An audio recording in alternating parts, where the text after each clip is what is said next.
Today we're going to be working with soft chalk pastels. This is one of my favorites because it's a little bit messy, but it's super easy to clean up, and that's always fun. I actually got these off of Amazon, but you can do this with any type of chalk pastels. You can really even do this with sidewalk chalk or regular chalk that you use on a blackboard if you're in a pinch, if that's what you have. So we are going to get started, and it has all these super fun colors. I like this particular setup because it has small ones that are easy to use, and it's lots of color options. I'm gonna do pink. You're gonna do pink? All right. So you're gonna need your chalks, a little bit of toilet paper or tissue or paper towel, and just a little bit. One square. You don't need a ton. Maybe a cloth, that would work also. All right, and we are going to work on a safari look, kind of a grasslands feel like the Lion King. So you're gonna need your, I'm gonna pick kind of a nice yellowy brown. No, you want to use this. You can use pink. You can make yours pink, that's fine. All right, now you're gonna come find the middle of your paper. Boop. Now, we don't want to go right smack in the middle, that's boring. So we're gonna go a little bit higher or a little bit lower. Depends on how much grasslands you want and how much sky. I want more land than sky. So I'm gonna find my middle, and I'm gonna go a little bit higher, and I'm gonna take my chalk and I'm gonna draw a line. It doesn't have to be perfectly straight. I'm gonna draw a line all the way across my paper. Now with that same color of chalk, I'm gonna lay it down on its flat side, and I'm going to color just very gently back and forth. Now you'll notice that there's still a lot of white on this. I want that, that's okay, because we're gonna do some blending. And blending means we're gonna use more than one color, and we're gonna mix them together. Yes, good job, baby girl. All right, so I'm finished with this color. Now I want a color that's gonna kind of stay in that same field. So this time I'm going to pick a little bit darker. That's got some other colors on it, but you can see a little bit darker, kind of brownish, goldish color. And I'm gonna do the same thing on that long flat side. I'm gonna go swish, swish, and it helps if you make the noise. Swish, swish, swish, swish, back and forth, and back and forth, and back and forth, all the way. Can you see, sweetie? I will use this. Oh, that's gonna be a great blend. Okay, listen, lay it flat on its side and go back and forth like that, okay? Swish, swish, back and forth until you had the whole thing covered. All right, that's covered. Now I'm gonna take my tissue. Here's your tissue. I'm gonna take my tissue. Oops, I got a little bit more than I needed, that's okay. And I'm gonna wrap it around my finger like so.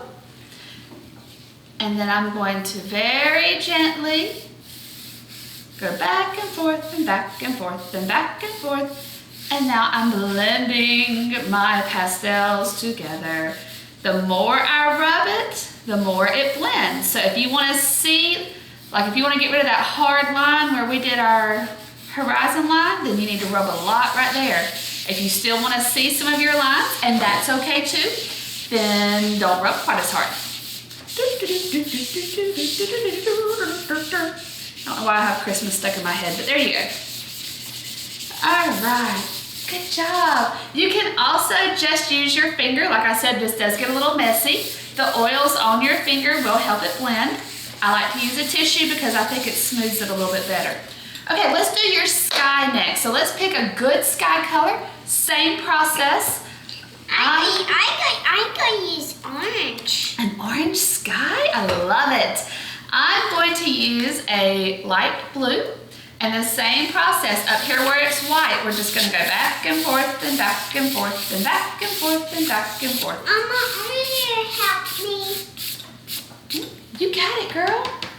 Lay it on its side and go back and forth real lightly. Don't push down real hard.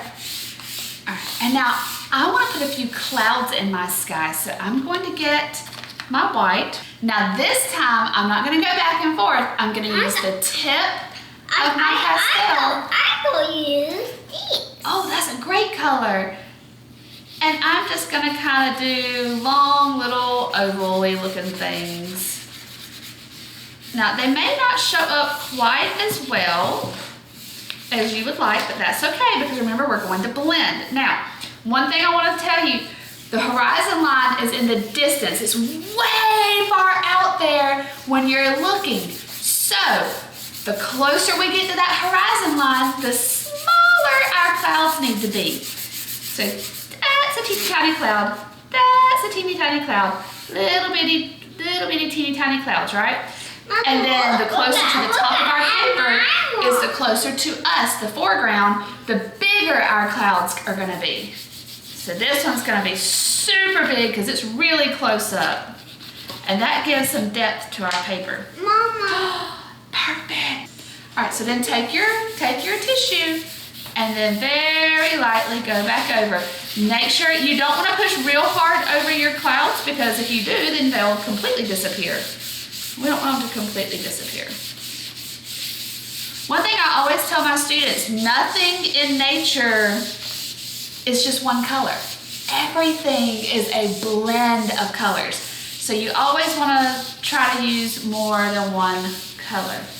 And then I'm going to go back over to make my clouds a little bit more dominant. All right, now let's talk about our objects in the plains. In the grasslands, we need to put something there. Now you can draw whatever you can draw, whatever you want to draw. It could be a triangle. You can make it a pyramid like you're in Egypt. It could be a tower. It could be a sphere. Whatever you want to draw. It could be a kitty cat. It could be a lion, a tiger, a bear, oh my, a frog. Whatever you want to draw, but we're going to draw at least 3 of them. We're going to do foreground, middle ground, background. Foreground is the close up. Mama. Middle ground is kind of close to you, and the background is really far away, all the way at this horizon line. Mama, I will be a kitty cat. I'm going to do a tree, just because that would be the most simple one for us to do real quick. So I'm going to take dark charcoal from my trunk. Now, the one that's closest, I'm going to put my closest one in the middle. You could put it anywhere on your paper, but you want it to start close to the bottom of your drawing, okay? And we're going to come, I always think of trees as like, they kind of look like a road. All right, and then where the tree branches are, kind of look like roads that are merging. We're going to merge them together. Now notice I'm just drawing my outlines at the moment. I'm not really worried about much else. I'm going to go back over and make it a little darker. I can do this one. Now, this is my first tree. And I'm just taking the short part and doing straight lines. I'm coming down. And again, nothing in nature is one color. So I'm going to pick another brown, another shade of brown. And actually, I'm going to go with gray. I'm going to do that. Oh, you do picking yours. That would be really cool. Okay, so there's the one in my foreground. Notice it's big, so it looks like it's close up. Yes, I still have to do the treetops, but right now I'm just worried about the trunk. And then there's my blending. Sometimes you have to blow off the extra chalk. Just go, whoop, and it blows away. Do, do, do, do, do. Okay, so there is... And there's my foreground. My middle ground should be a little bit smaller than this, and it should start in the middle of the ground. So I'm gonna come right here, starting in the middle of the ground, and I'm gonna do another tree. And it's gonna be a little bit smaller, so that way it looks like it's a little bit further back. Notice I'm not paying quite as much attention to my details on my trunk or on my tree this time, because it's a little bit further back, so it would be harder to see those details. Okay? And then my background, way in the back, oh my goodness, it's so hard to see. We'll come all the way up here to my horizon line. Wait, baby girl. And now I am going to start right here, And I'm gonna draw a teeny tiny one really close to where the sky meets my thing. And again, I don't need near as much detail because this one is way far away. So foreground, middle ground, background. The smaller you draw it, the farther away it looks. And then I'm gonna take my green and I'm just gonna give a little movement, make it nice and lush. We're in the savannah. There can be some green trees in the savannah, right? And all I'm doing is laying it on its side and go. Nothing in nature is just one color, so let's pick another green. Last thing I want to show you, this is my favorite part of the grassland pictures. We need grass in our grassland, so I'm going to use the same colors from before, and I'm just going to go all over and make long strokes. Now, when I'm close to the top, they're small. When I'm in the middle ground, they get a little bit bigger. And then when I get to the foreground, that's right, they're super big. And I'm gonna do this all over.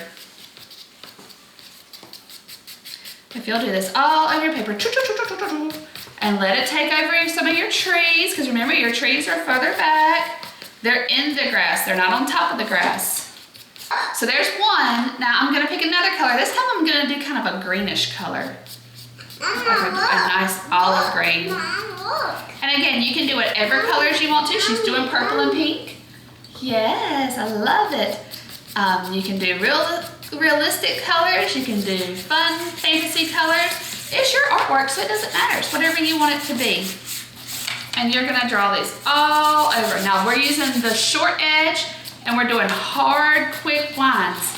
Now, boys and girls, this is the one thing that you will not blend unless you don't like your lines. Now, if you don't like the lines and the way they're turning out, take your paper and take your tissue and blend it. Don't forget to sign your name in the bottom corner. Go ahead and write out your name, not just your initials.